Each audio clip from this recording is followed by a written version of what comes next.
Hello అమ్మా, ఏంటే? నేను పెళ్లి చేసుకుంటానమ్మా. ఇప్పుడే చేసుకుంటాను, ఇక్కడే చేసుకుంటాను. ఏం మాట్లాడుతున్నావే?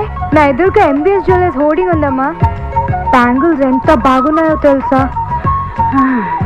ఈ బ్యాంగిల్స్ ఎవరు కొనిస్తే వాడినే పెళ్లి చేసుకుంటా.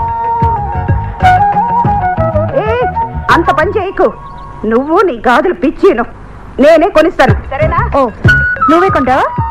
ఓకే డాడ్, అయితే పెళ్లి క్యాన్సిల్. ఓకే బాయ్ అమ్మా. ఏం పిల్లో, దీనికేంటో ఈ గాజులు పిచ్చి.